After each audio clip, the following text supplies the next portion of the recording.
aproveitar uma água, é isso? Isso? Um resumo, veja, fazer economia. Não, mas ela assim, fazer economia porque nós não temos outra opção. Nós temos que fazer economia. Só um dado para a gente ter uma noção, foi citado aqui por todas as minhas antecessoras, que ficou muito claro nessa discussão toda, que está ocorrendo da relação autónoma, da federação, que a região da Grande São Paulo está um pouco mais privilegiada do que a nossa região em relação à vazão de água. A média histórica que a nossa região deveria receber de água no mês de março é algo em torno de 9 metros cúbicos por segundo. Nós estamos com 3. A média que a Grande São Paulo recebe no mês de março, a média dos últimos 9 anos, eu estou falando, tá? Eles recebem uma média, receberam nos últimos 9 anos, uma média de 29 ponto alguma coisa de água.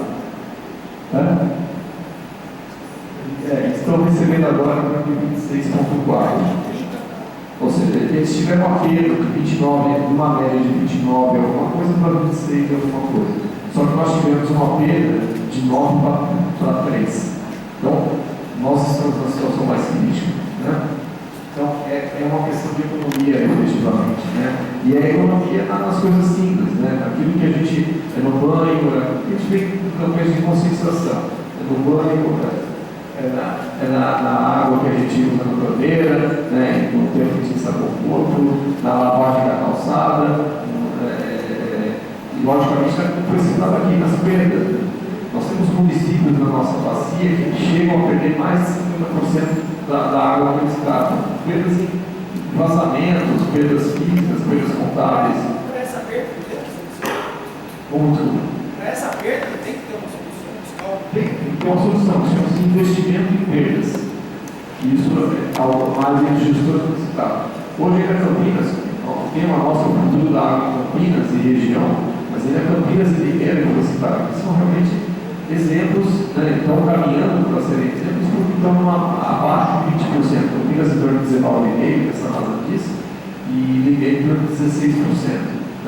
Mas nós temos cidades com uma perda, aí, vou ficar comentando aqui, não é o caso, mas com perdas acima de 50%. Então, é uma questão de economia, é uma questão de controle, e o reflexo disso é perda de investimentos, efetivamente. Perda de investimentos significa perda de empregos, significa perda de arrecadação, significa estagnação de uma das regiões mais importantes. O consórcio da CJ faz essa avaliação, se a nossa região fosse um país, nós seríamos o 6º maior PIB do Brasil. Então não é uma região qualquer que possa ser deixada de lado na avaliação dessa disponibilidade hídrica. Talvez eu tomar uma consideração. Só uma colocação bem rápida, no sentido de que o senhor colocou é real. O momento que nós passamos hoje é economia, racionalização. Agora, o nosso propósito e o trabalho que temos buscado e o motivo que estamos aqui trazendo essas informações e chamando a atenção para tudo isso, para que essa situação, racionalização, eu acho que é uma atitude permanente, mas que nós não sejamos condenados definitivamente a essa situação, que seja realmente uma crise, mas que ela traga uma lição. E aí nós estamos mexendo com questões que são muito complexas, que é realmente a retirada da água da bacia que nós moramos. E aí o conceito que nós defendemos juridicamente da prioridade da bacia doadora. Essa é uma tese não, é uma previsão legal que nós temos sustentado, e realmente que a retirada tem que ter um controle. E se já existir uma determinação de redução de dependência, e essa retirada está comprometendo realmente o desenvolvimento da nossa região, que ela tem que ser revista. E nós estamos no momento certo para que isso ocorra, que é a renovação da outorga. Enquanto vai continuar sendo retirada, não é por um ano, é pelos próximos 10 anos.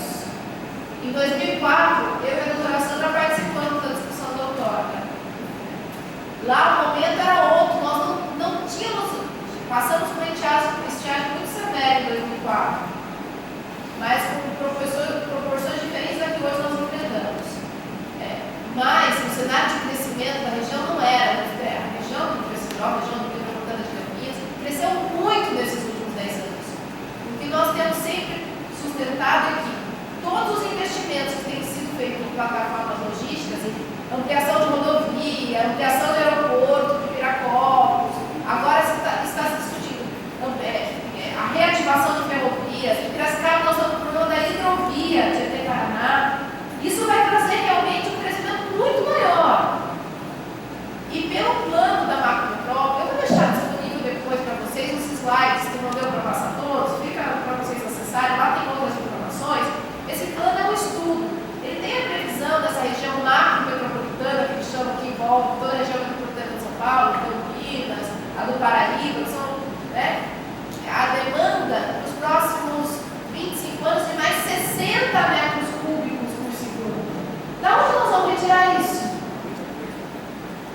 Então, realmente, são questões que têm que ser enfrentadas. Nós temos que realmente adotar posturas firmes e buscar realmente esses questionamentos junto aos órgãos gestores, exigindo providências. Só isso.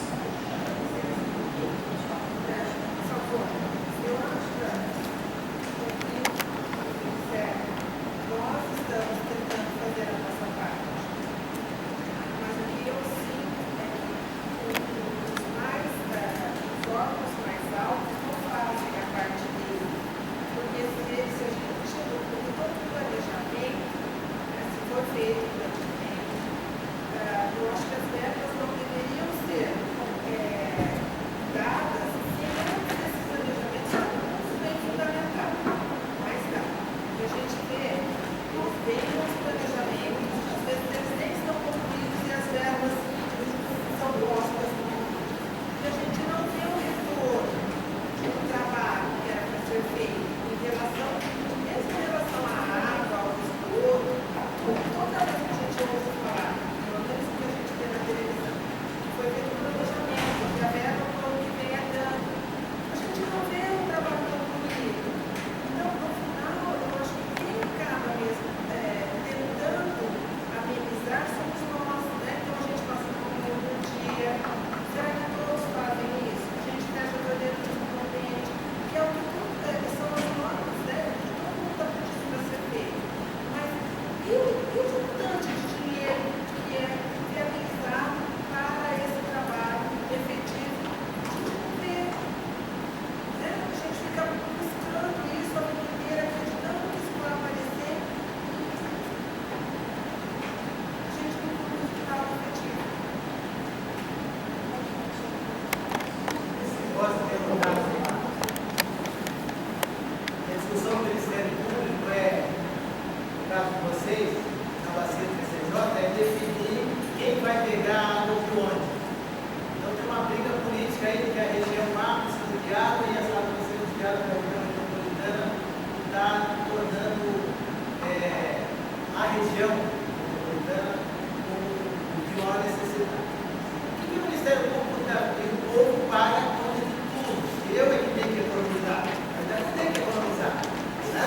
Quem tem que economizar, o que o Ministério Público está fazendo, por exemplo, em relação às indústrias. Eu sou químico industrial, participo de uma comissão de saneantes e cosméticos do Conselho Regional de Química. E lá nós definimos nessa comissão, discutimos assuntos com relação à água, a redução da água nos processos industriais. Aí sim nós estaríamos economizando água. Para lavar um carro, hoje você gasta 200 litros de água. Desenvolvemos processos em que você gasta 2 litros de água só. Lavagem a seco. Então isso é economizar água, não deixar de tomar banho. Então eu tenho preocupação com o que o Ministério Público tem feito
aí onde entra a tecnologia. Então o Ministério Público deve procurar parcerias técnico-informativas para diminuir esse custo, diminuir a utilização de água nesses processos. Porque se não fizer isso, não vai haver economia. A questão não é de onde a água vai ser tirada. Nós somos reféns da natureza. Se não chover, não vai encher o reservatório, a bacia do PCJ vai continuar. Nós não temos condição de gerar água. Não existe processo para se produzir água. Existe processo para se reutilizar água. Não vamos abrir loteamento. Por que não vai abrir loteamento? As pessoas, independente de estarem morando no loteamento ou não, elas vão tomar água em outros lugares. Então, isso é uma desculpa política para se utilizar o zoneamento urbano politicamente. Então, acho que o Ministério Público precisa mudar o